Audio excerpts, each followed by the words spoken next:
AWOS or AWOS.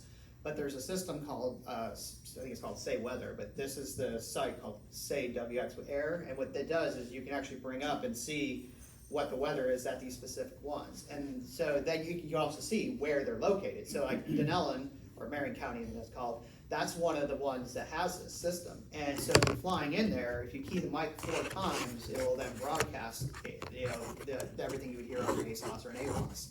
So it's something good to know.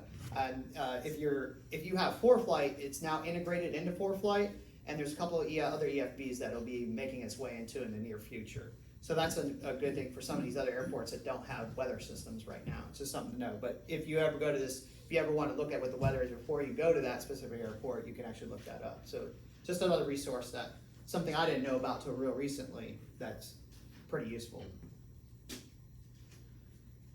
Okay, so that's all I really have to say. Did anybody else have anything they want to bring up in today's general meeting? Well, just general, for my own benefit, I just made the move down here full time. Got one more trip back to Connecticut tomorrow.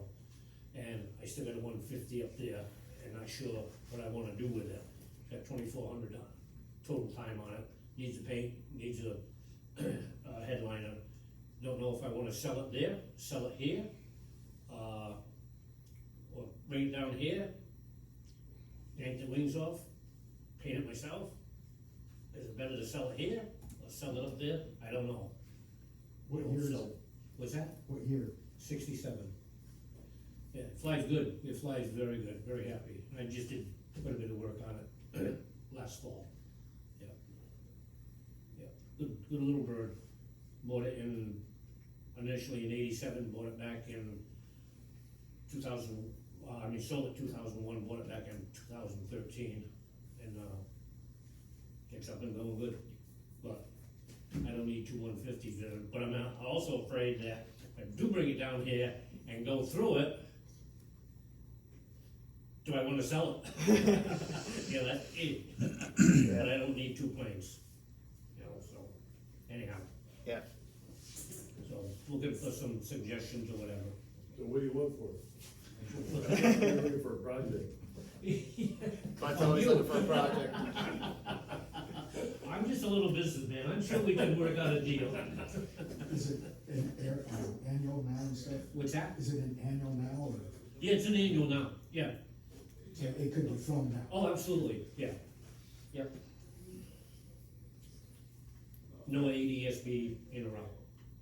But I do have a new Garmin 225, I think, radio. It's like, I don't even know if it's on. It's so quiet. It's like, you know, so. Alright. Okay, so we'll start off here. So how many people here are familiar with Skew-T log P? With what? Skew-T log P. How many are familiar with it? Okay, good. This will be a good course for you then. It's one of the things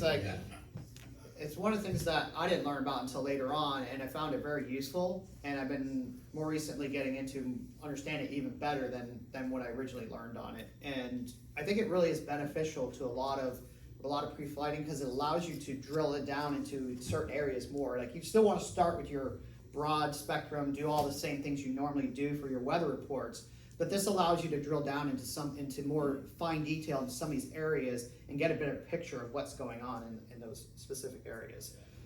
So a little bit about what I'm going to talk about. Say why would you want to use it? Again, that's some limitations, because like in every weather diagram you're going to look at, there's always some kind of limitation. So there's always good to know those limitations, so that you don't take it as something that, okay, this is what it's showing here and that's what it is. Because like any of these things in weather, they're probabilities, they're not guarantees.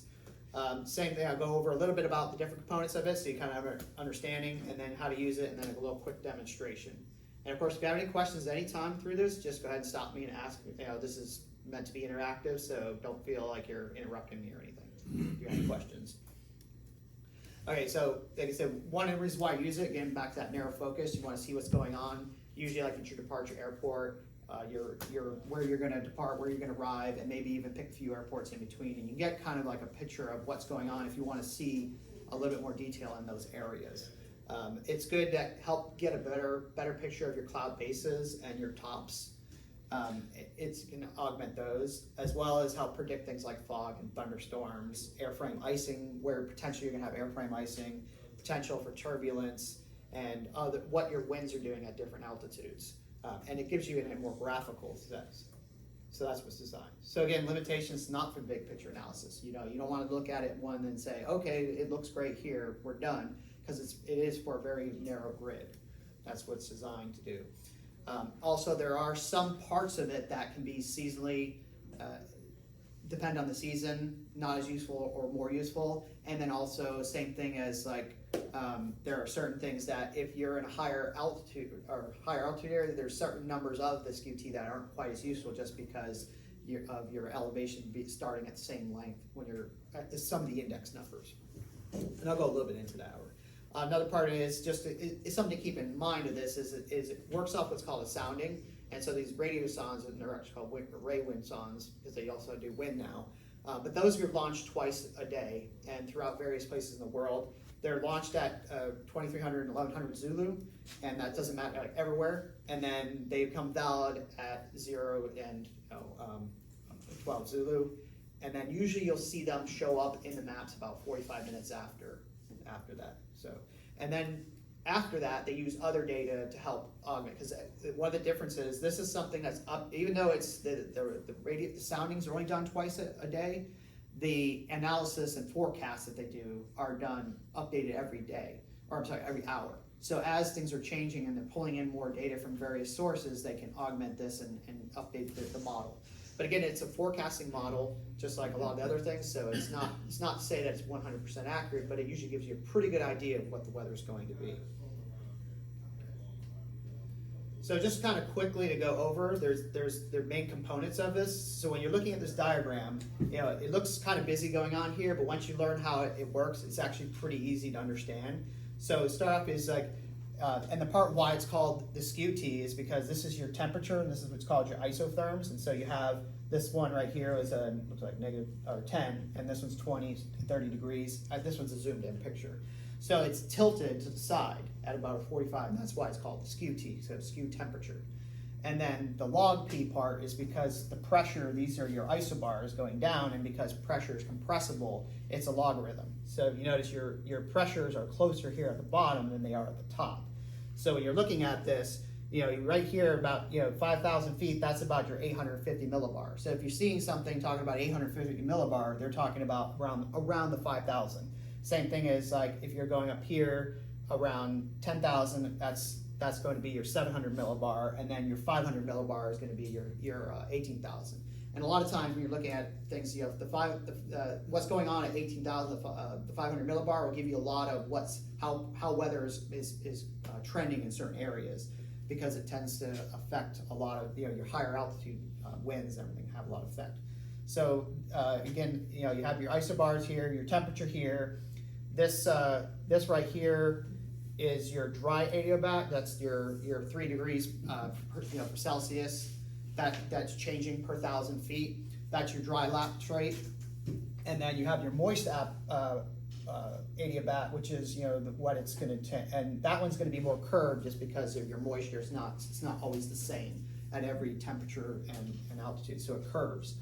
And then the other part is you'll look at is you have this line here, which is called your mixing ratio, and that's also used when you're going to when you want to look at either your convective condensation level or your lifting condensation level. You use that.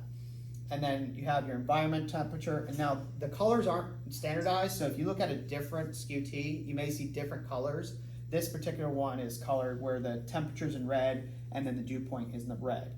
And so when you look at it, is this right here, you can quickly see that at your 1,000 to 5, let's say about 4,000 feet, or you have a temperature dew point or equal, so your air is saturated there. So right there, you already can quickly see that you have a really high probability of having cloud layer right here, and you probably have your bases down here and roughly, and then your tops up there. There's actually more.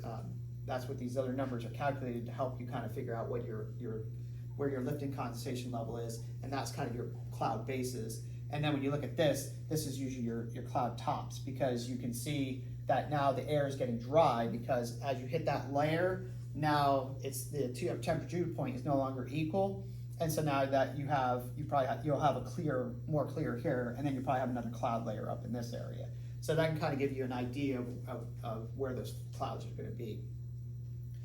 The same part is when you're looking for airframe icing, you can follow your 0 degree, which this one's, the 0 is over here. You can follow up your 0 degree and you can see where it intersects with your lines, and you can see in this case, there's a lot of moisture in this area, so there's a good chance for airframe icing in there because you have a lot more conditions. Whereas if you follow your 0 degree up and it's very dry, it's not gonna, your odds of seeing, visible moisture up there is pretty low. Well, you won't see it. So those are some things to quickly look through and get an idea of what's going on in this area. And you can pick those in any different areas. You can either put, if you know the airport identifier for a certain area, you can put in the airport identifier. If you don't have, or if the airport identifier for whatever reason is not in there, you can actually put in the Latin and longitude and decimal format, and it will give you within that grid. So you really can look around anywhere. And these are applicable not just here in the US, it's pretty much anywhere, because they do this worldwide. So in this particular case, this is one of the things that put out here is when you're looking at your, you're looking at how the moisture or your dry line, your environmental temperature, the red line in this case, and then your temperature dew point in the blue line.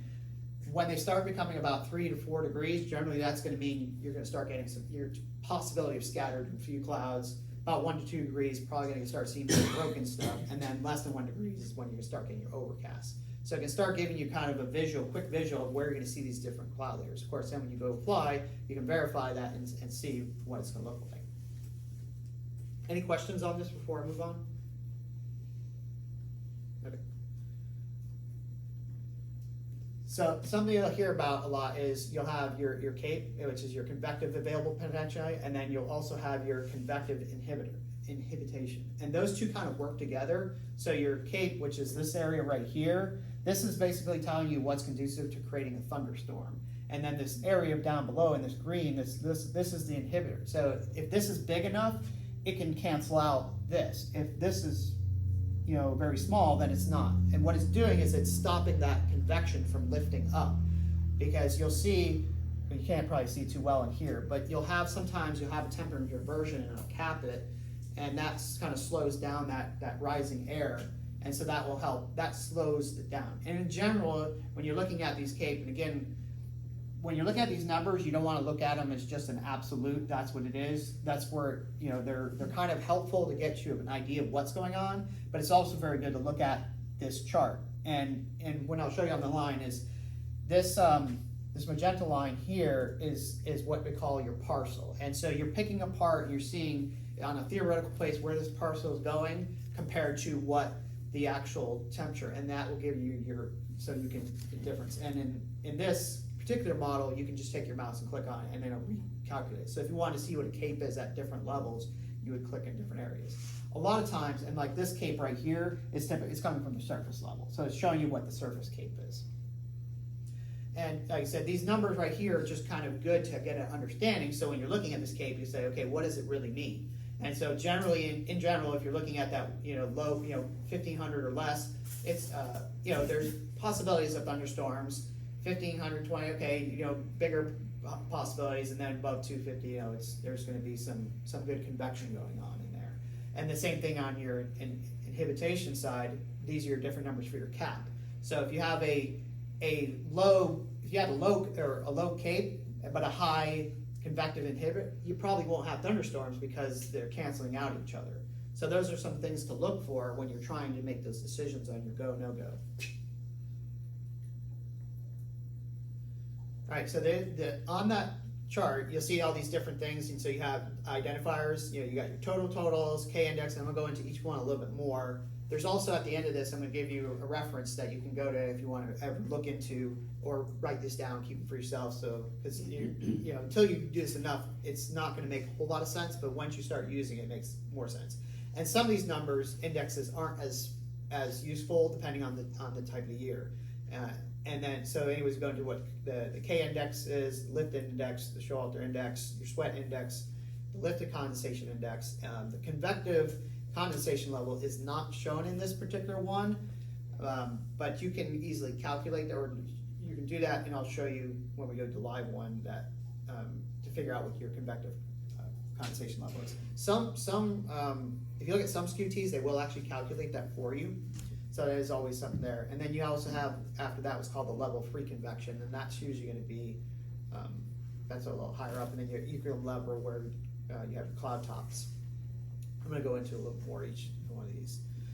So again, the total totals is you have your, you have vertical totals and your cross totals, and basically that's your 800 millibar temperature and your 500 millibar temperature difference, and then that's for your vertical, and then your cross is the 850 dew point and difference.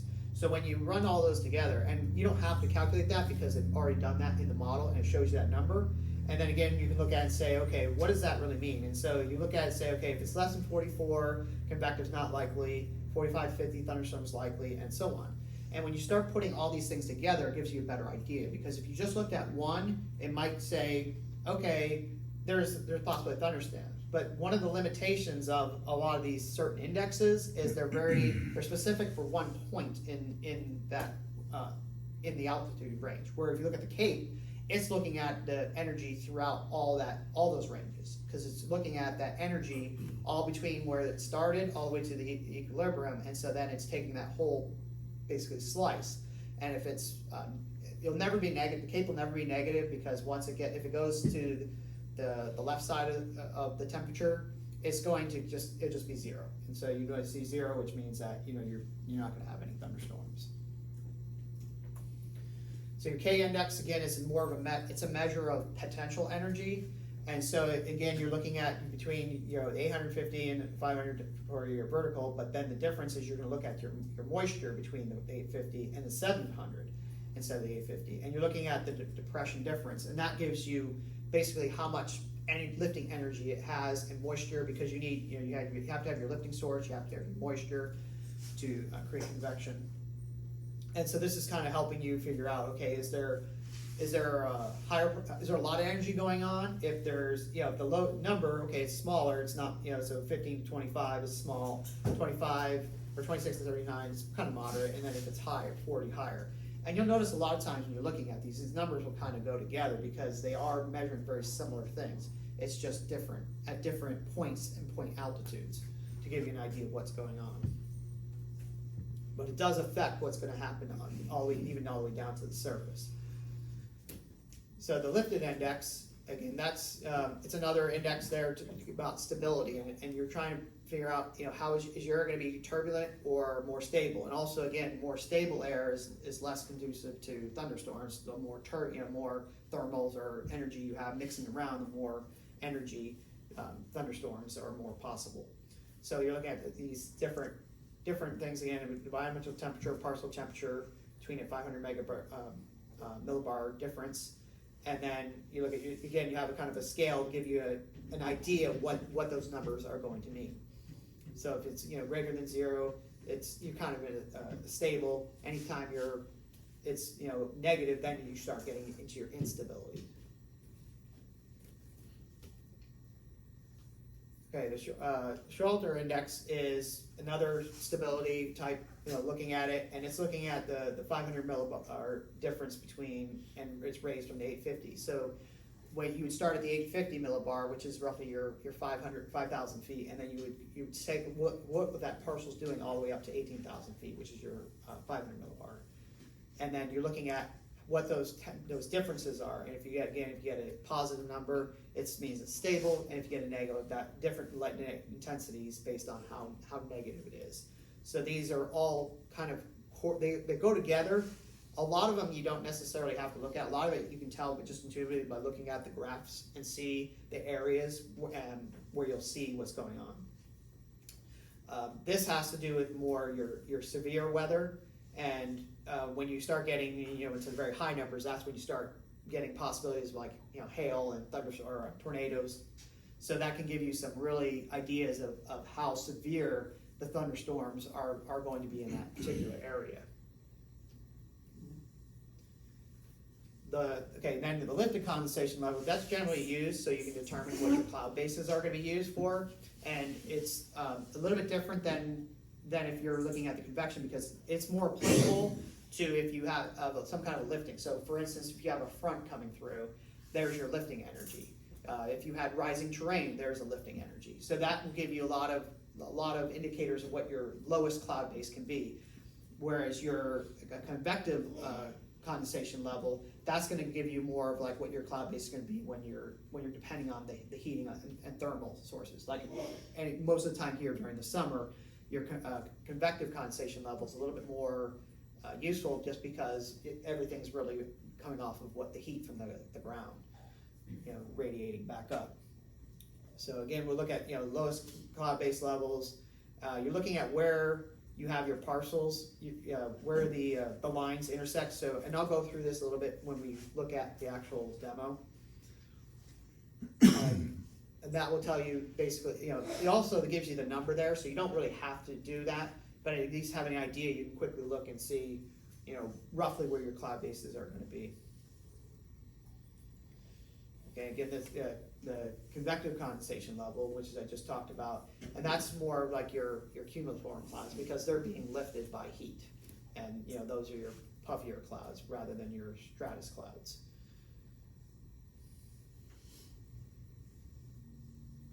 And then the level of free convection, that's for determining your lower boundary for your significant area of the Cape. And then, so in that original where I showed you had that started out, and then you had the magenta line going up, and you had the red line, which is your temperature environment. That's how you're developing your Cape. And the equilibrium one is at the top. So your level of free convection would be the bottom, and then you have the top, and then you can calculate in the middle to figure out what the Cape is. Of course, that's all can be done for you on the chart, so you don't have to actually calculate it. And like I said, the equilibrium level is the top of the most significant part of the Cape. All right, and then these are just some little different areas. This something else that's kind of interesting. Has anybody looked at the aviation weather changes since they've updated recently? Aviationweather.gov. No, it's actually pretty good now. They've updated a lot, and it's now available more easily on your mobile devices. And you can now, one of the layers I was looking at is you can customize like what you want to see in one big snapshot real quickly. So you can either add in your infrared, or you can add in your winds or aloft or whatever. You can keep changing it if you want. So your segments or your air mets, you can basically customize it yourself. I do highly recommend you looking out that, as it is a free resource there for real-time weather. And that's your obviously your bigger picture. All right, so let's go into the Skew-T.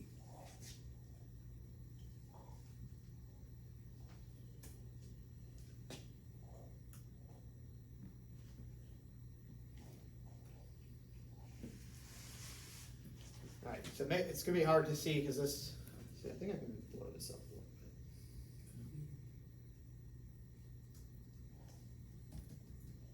No, I don't have my. Nope, here it is. Yeah, I really can't. Okay, so what you have, there's different models. Usually you choose this top one, this Op 40 one, which you probably can't even see from here. But anyways, that's going to give you a smaller, more focused area. And so then you can choose, you can look back if you wanted to, but usually I'm using it to look at analysis and then forecast. And then, so pick, we'll just pick, Inverness for our airport, and then bring it up. So right now it's showing us this quick, basically right here it's showing it's still pretty, they're still close to the dew point down here. But that's also one of the reasons why you also want to look at your METARs and stuff, just to verify, because even though it's the temperature dew point is getting close together, it may not be all the factors that it needs to produce the visible moisture. So you can kind of look at that along with your METAR. But you can also, let me go back one, is you can pick multiple hours.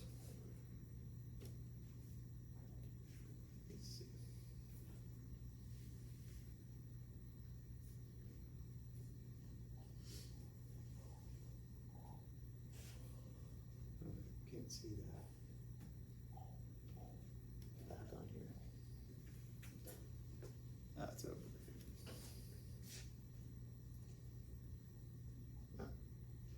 So, what you can do is, I can't really see, get back to it, but you can pick multiple times, and then if you pick your shift and control and click on each one as you bring it in, you can overlap the different charts so you can see over time how it's going. And so if you wanted to see, if you're making a trip from, say, I don't know, here to Gainesville, you can see, put in Gainesville, and then you can put in different times, and you can see, is the weather at each point, how is it changing over time?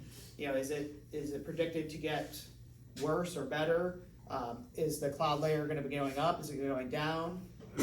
And like when you look in here, so one of the other things that's useful in this, when you look at the closer your temperature environmental gets to your, it is heading, it's like in this area where it's following your unsaturated, so this would follow your closer it gets to dry adiabatic lines, which are your blue lines that are going this way, the more unstable the air is, and more chances you get for turbulence.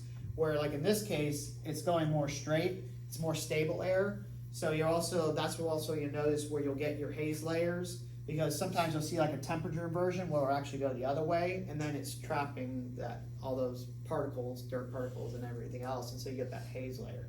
So it can kind of help you determine where you're gonna get cloud bases, but also haze layers by looking at where these, wherever you see that temperature inversion.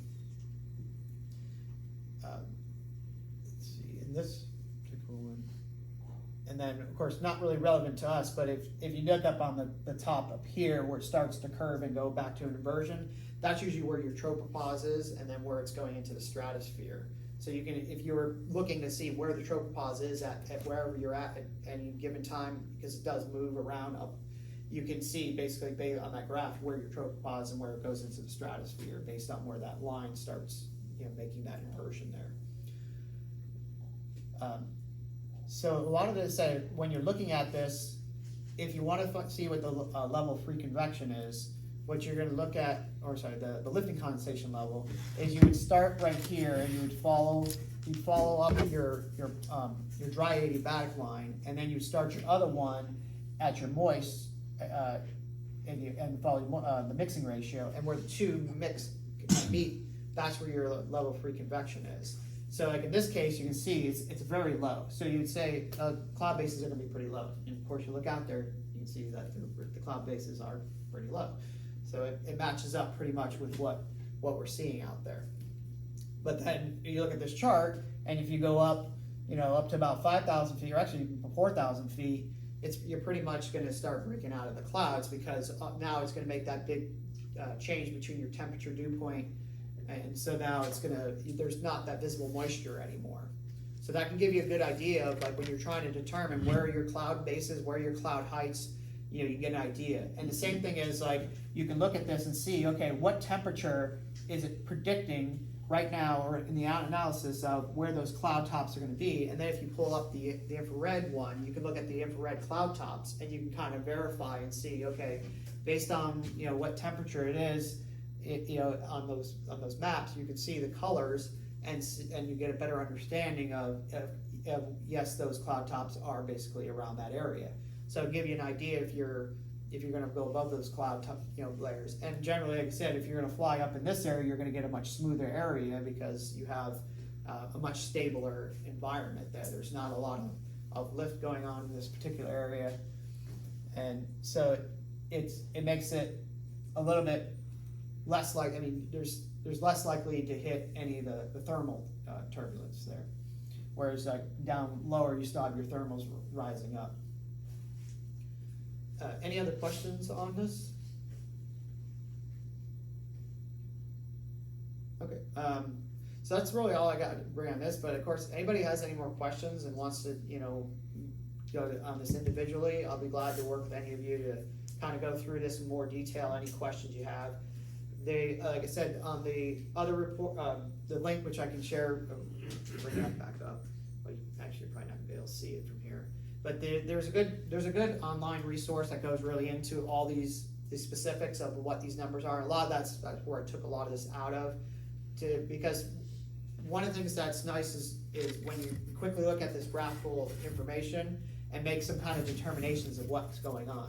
And then, like I said, you don't necessarily, like the The lift and condensation level, like I was telling you how it's calculated, you can just look up here and see where it is. So you don't have to calculate that, but it is good to understand, because if you ever wanted to change and look at, see what it looks like at a different part, then you would actually need to interact with the map. And this is just one form or one site that has the Skew-T. There's others out there, so if you are searching around, you see others, you may see some of these colors in different colors. These aren't standardized again.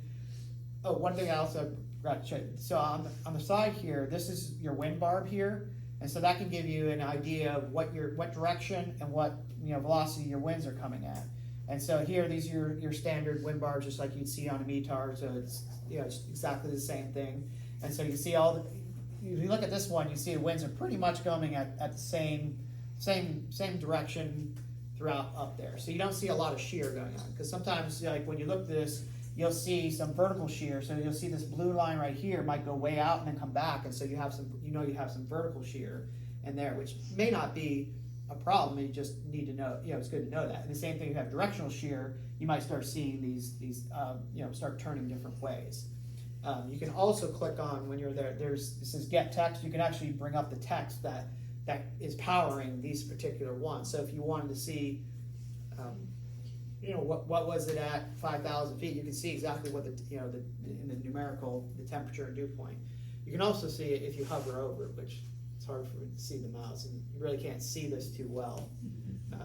So it's really hard to see it in this picture, but when you're sitting right in front of it, it's a lot easier to understand, and then understand where your areas of potential turbulence are, where your icing issues are, where your cloud tops are, where your cloud bases are, and get a better understanding of how the weather is going to be in this area.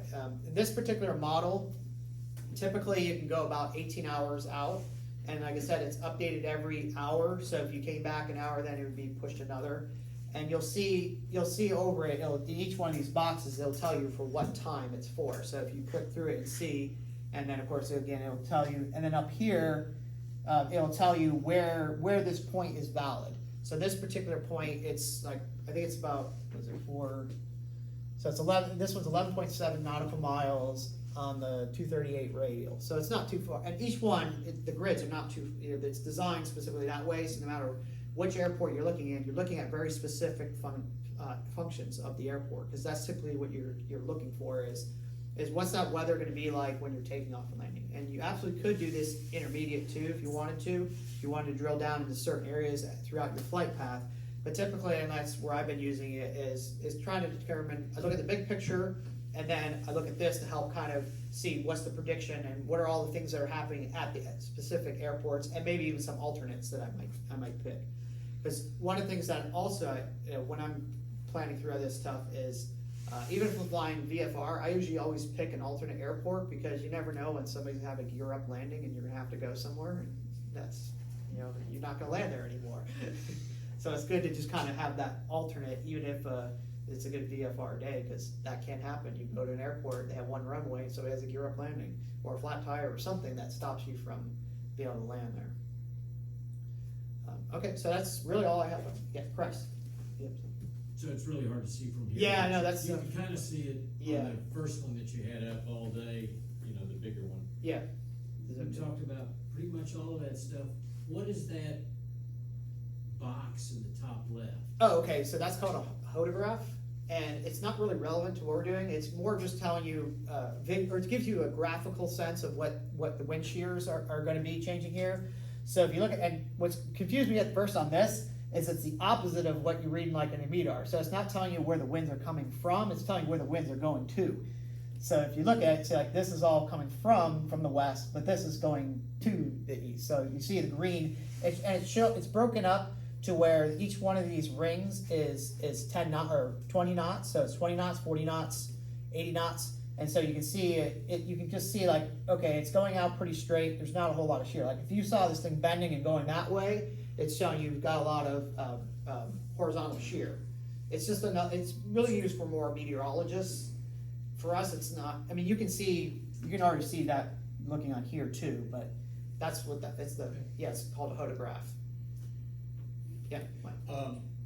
To Two comments, actually. One, this chart, and this modeling is available in Windy. I don't know if you Yes, do that. you're absolutely right. You can actually Yes. do Yep. that. Wendy is a good resource to pull it up as well. And actually, second comment on that, almost all this information is available through Windy. Yep. Is there any advantage of trying to analyze and do this calculation yourself versus just pulling up the information that's already modeled multiple ways in an app like Windy? Right, so, and exactly, calculating it is probably not gonna give you a whole lot of value, but this is already, again, this is already calculated for you, giving you all your indexes. Mainly a lot of value I get out of it is seeing, you can visually see how those temperature dew points are going. When you see this big area of, the two lines are right on each other, there's probably gonna be some visible moisture there.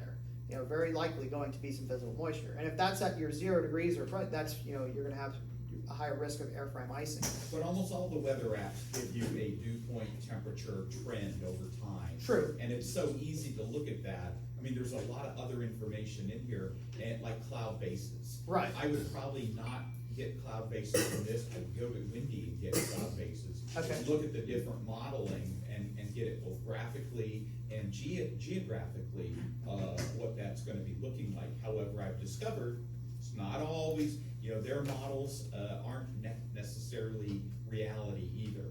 And Right. it's just a calculated number. True, It's also yeah, that. and so most of the weather resources, they use similar ones. Like I said, this one's using specifically the radio songs that are launched, and they are spread out. So there's one down by Tampa Airport, and then there's another up in Tallahassee, another one over, I think, in Melbourne, another in Jacksonville, so they're Miami area, so they're kind of spread out. And then they're also taking in all these other different factors, like, satellite imaging, and kind of, that's where your analysis is. So if you look at the actual, what went really up there, and you're looking specifically like at the Tampa one, you can see the actual, this is giving you the actual data as the weather balloon up. Of course, again, that's the recent past. It's not gonna tell you necessarily what's specifically gonna happen in the future, but it's usually an indicator of it. Well, the weather in Florida is so homogeneous anyway, right? Oh, yeah, of course. It's not like it's different 10 miles from here. Right, yeah. Yeah, especially I've seen it over at Leesburg, because you got all that water over there. It's IFR right there in the terminal, but then it's VFR everywhere else. It's true with this field. Yeah, same here, I've seen it, yeah. Yeah, I've seen it a lot more over there, but it does happen here too, where, you take off 10 miles from here, and now it's nice, VFR. Because we got quite a few lakes as well, right close by. But, like I said, I always it's always, it's just one more tool to look at, and what I found, whether, there's so many different ways to interpret it, so it's again, if, there are a lot of good tools in Windy, and I use it myself as well too. And so if you're already getting that information then that's great, continue using that. This is just another alternate way to look at it, and sometimes it can give you something that some of the apps don't necessarily, sometimes when you see a number and you don't really understand how that number come out, you don't understand if something little changes, how that's going to affect it. By looking at this, you can see that, okay, and that's where that gets that parcel analysis. If you want to see, okay, what happens if that parcel moved this way, okay, the cape changes a lot. So you can kind of play this what if game to see, okay, it's borderline. Do I really want to go fly to that area? Because if it changes more negative, it could be really bad, or if it changes positive, maybe it's okay, but not much better. Maybe you want to make that, no-go decision. It's all up, personal preference. A lot of these things, just like your electronic flight bags, all these things are really a lot of personal preference. It's just knowing which ones that are available so that you can kind of have those different things to compare to and see, do you like this model better or not? So that's really just the main objective is this. It's not to say you have to use it, it's just knowing there's another idea. And also, like I said, if you're talking to a meteorologist, it might give you a little more context if they start talking about what's going on in the Skew-T log P, get an understanding. Because most of you probably don't, but you still always have the option to call, 1-800-WX brief and get an actual briefing from an actual aviation weather briefer. And sometimes that can be very good because they can put things in context that, us amateurs don't necessarily know. Any other questions? All right, well, that wraps it up here. We'll go ahead